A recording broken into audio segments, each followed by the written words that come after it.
bersama tukang kepala.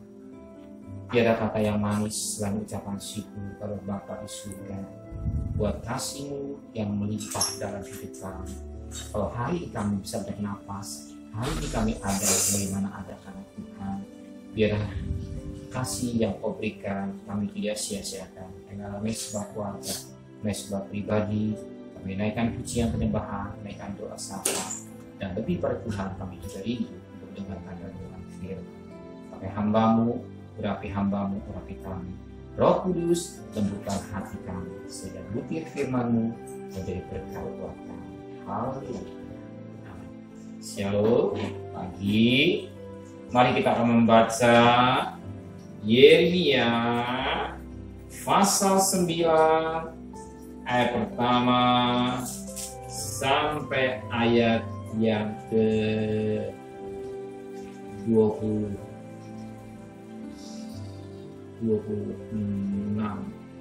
Tapi kita bagi dalam 3 bagian. Yeremia pasal 9 ayat pertama sampai ayat 11, besok ayat 12 dan selanjutnya. Yeremia pasal 9 ayat pertama sampai ayat 11. Sekiranya kepalaku penuh air dan mataku jadi pancuran air mata, maka siang malam aku akan menangisi orang-orang putih bangsaku yang terbunuh. Sekiranya di padang gurun aku mempunyai tempat penginapan bagi orang-orang yang sedang dalam perjalanan, maka aku akan meninggalkan bangsaku dan menyingkir daripada mereka, sebab mereka sekalian adalah orang-orang berzina. Suatu kumpulan orang-orang yang tidak setia, mereka benturkan lidahnya seperti busur, dusta dan bukan kebenaran. Merajalela dalam negeri, sungguh mereka melangkah dari kejahatan kepada kejahatan. Tapi Tuhan tidaklah mereka kenal. Baiklah setiap orang berjaga-jaga terhadap temannya, dan janganlah percaya pada saudara manapun, sebab setiap saudara ada penipu, dan setiap teman berjalan kian kemari sebagai pemfitnah, yang seorang menipu yang lain, dan tidak seorang pun berkata benar. Mereka sudah membiasakan lidahnya untuk berkata dusta. Mereka akan melakukan kesalahan dan malas untuk bertobat. Penindasan ditiguni, penindasan, tipu ditiguni, tipu. Mereka enggan mengenal aku.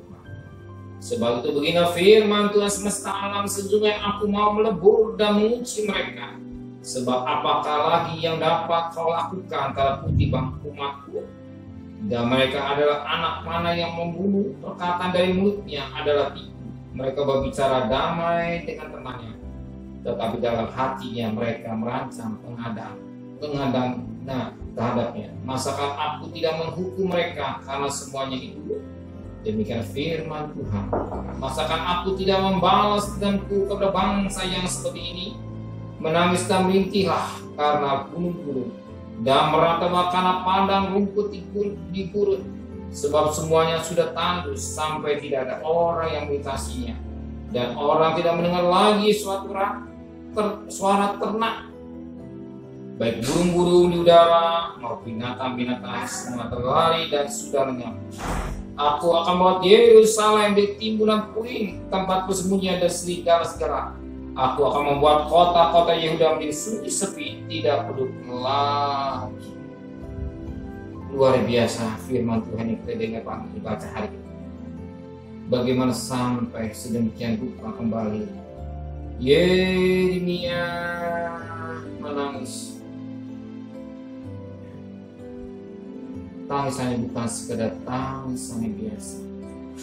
Sebab dikatakan pada ayat pertama, sekiranya kepalaku penuh air dan mataku jadi pancuran air mata, maka siang malam aku akan menangisi putri-putri bangsaku yang terbunuh. Menangis, bukan saja terbunuh, tak ada pusat di bangsa Israel sedemikian terpuruk, sedemikian rusaknya keadaan mereka saat ini. Mental yang bagaimana dikatakan firman Tuhan pada ayat yang kelimanya, seorang menipu yang lain, dan tidak seorang pun berkata benar. Mereka sudah membiasakan lidahnya untuk berkata dusta. Mereka melakukan kesalahan dan malas untuk bertobat. Lihat, mereka melakukan kesalahan dan malas untuk bertobat. Bagaimana keadaan sakit bangsa Israel? Ya, justru kalau dia tahu kesalahan atau dosa, dia harus bertobat. Ya, berubah cara berpikir, metanoia. Bertobat atau berubah. Kalau sesuatu yang salah, kita tahu salah, cepat berubah. Orang bisa hidup salah, cepat bertobat atau berubah. Baik berkat Allah, penyataan Allah berlaku di hidup kita. Justru yang Tuhan mau. Tapi saya, ternyata mereka malas bertobat. Akhirnya tetap hidup dalam dosa. Karena dosa itu akan menjerumuskan mereka. Ya. Karena dosa itu menjerumuskan mereka sehingga tangan Allah tidak bisa menolong, telinga Allah tidak mendengar, dan memisahkan antara manusia dengan dosa. Antara Allah dengan manusia itu dosa. Sebagaimana Yesaya 59 ayat 1. Kalau kita tahu hidup kita ini, ya, biarlah kita hidup selalu dalam pimpinan Roh Kudus. Sebab firman Allah berkata, Roma 8 ayat 14, anak Allah dalam pimpinan Roh Kudus. Kita mau hidup kita hari lepas hari, minggu lepas minggu hidup dalam pimpinan Roh Kudus. Setiap bangun pagi, setelah kita menyembah, menaikkan doa sama, kita mohon kepada Tuhan, Tuhan pimpin saya di dalam Roh Kudus, supaya kita tidak berdosa dan menyakitkan hati Tuhan, kita menyenangkan hati Tuhan. Dan selebih itu Tuhan tahu kebutuhan saudara. Tanpa saudara menjerit, sampai saudara meminta, dia tahu kebutuhan saudara. Sebab bicara makan minum, bicara bangsa-bangsa yang tidak mengenal Allah, Bapa di surga tahu kebutuhan saudara. Percayalah, dia tahu kebutuhan saudara, dia mengenal kebutuhan saudara. Dan coba dia alami tidak di kekuatan manusia. Tuhan akan berikan jalan keluar untuk menyelesaikan kesalahan saudara. Tuhan memberkati.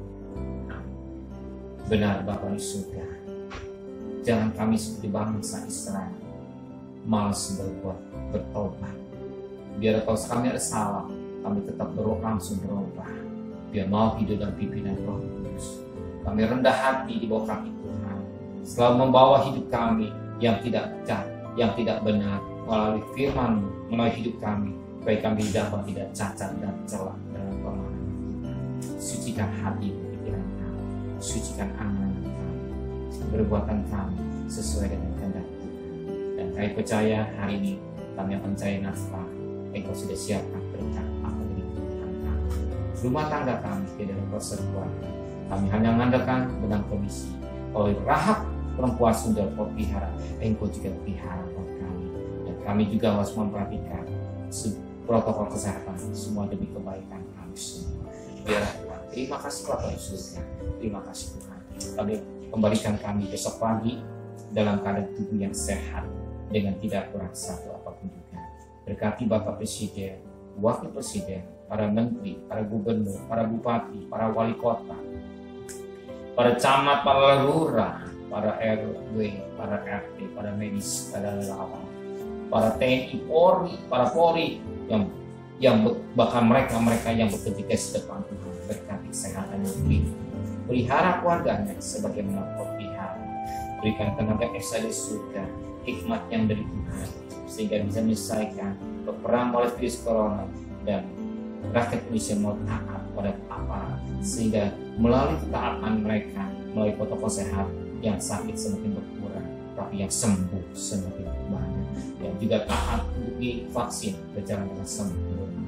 Terima kasih Bapak di surga. Dan kekasih, terimalah berkat nikmat dari Allah Bapa, cinta kasih sayang dari Tuhan Yesus Kristus, dan berkat Roh Kudus nyata saudara hari ini sampai Maranatha, Tuhan saudara yang cinta dia. Amin.